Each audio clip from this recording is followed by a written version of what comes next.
शिरोळ तालुक्यातील हेरवाड इथली अल्पवयीन विद्यार्थिनीच्या विनयभंग प्रकरणातील संशयित आरोपी शिक्षक अजित दिवटे याला अटक न झाल्यानं आणि शिक्षण संस्थेकडून निलंबनाची कारवाई झाली नसल्याच्या निषेधार्थ सोमवारी हेरवाड गाव बंद ठेवून शाळा बंद आंदोलन करण्यात आलं। यावेळी झालेल्या बैठकीत जोपर्यंत आरोपी दिवटेला अटक होत नाही तोपर्यंत आंदोलन सुरू ठेवणार असल्याचा निर्णय ग्रामस्थांनी घेतलाय। हेरवाड हायस्कूलमधील अजित दिवटे या शिक्षकाविरुद्ध अल्पवयीन विद्यार्थिनीच्या कथित विनयभंगाचा गुन्हा दाखल होऊनही आरोपी अद्याप फरार असल्यानं ग्रामस्थांमध्ये तीव्र नाराजी आहे।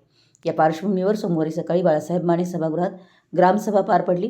कुरुंदवाड पोलीस ठाण्याचे सहाय्यक पोलीस निरीक्षक संतोष माने यांच्या उपस्थितीत झालेल्या बैठकीत ग्रामस्थांनी पोलीस प्रशासन आणि शिक्षण संस्थेच्या पदाधिकाऱ्यांना धारेवर धरत आरोपी शिक्षकाला तात्काळ अटक आणि सेवेतून निलंबित करण्याची मागणी केली आहे। बैठकीत आरोपी शिक्षकाला पळून जाण्यास मदत करणारे पुरावे नष्ट करण्याचा प्रयत्न करणारे आणि पीडित विद्यार्थिनीच्या कुटुंबावर दबाव टाकणाऱ्यांवरही कठोर कारवाईची मागणी ग्रामस्थांनी केली आहे। एक मिनिट, फक्त माने साहेबांच्या आदेशाचं पालन म्हणून आम्हाला संध्याकाळपर्यंत त्याचं निलंबनाचं पत्र मिळालं तर आम्ही रेग्युलर तुमच्या विनंतीला मान्य उद्यापासून शाळा सुरू करू।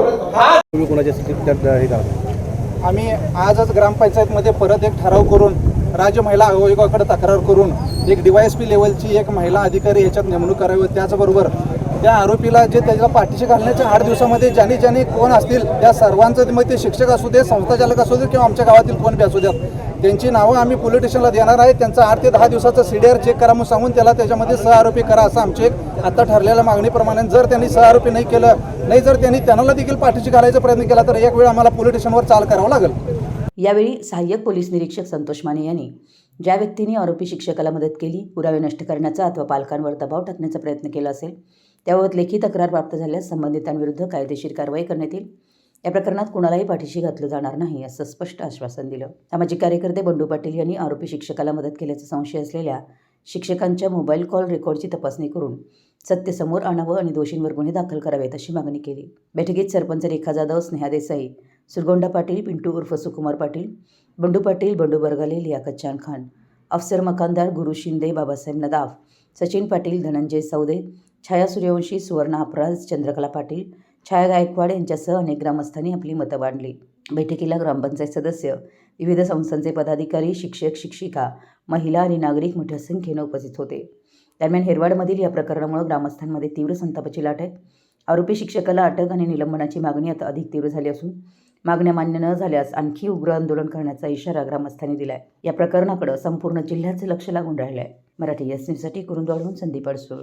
आमच्या गावात जी घटना घडलेली आहे हेरवाड हायस्कूलमध्ये ती घटना खरोखर निंदनीय आहे।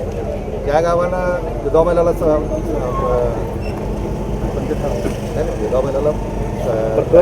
सन्मान देण्याचं काम केलं, त्याच गावात ह्या घटना घडलेल्या आहेत आणि ही घटना खरोखर निंदनीय घटना आहे आणि ह्या घटना परत होऊ नयेत हे आता पोलीस तपास जे चालू आहे त्या तपासाला महिला अधिकाऱ्यांची जर नियुक्ती केली तर ते चांगल्या प्रकारे सत्य शोधून काढतील आणि त्या आरोपीला म्हणजे जास्तीत जास्त शिक्षा होईल किंवा लवकरात लवकर त्या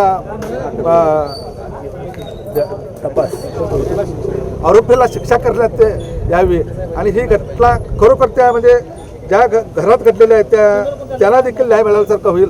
जास्तीत जास्त लवकरात लवकर त्या आरोपी शोधून काढून त्याला अटक करण्यात यावी।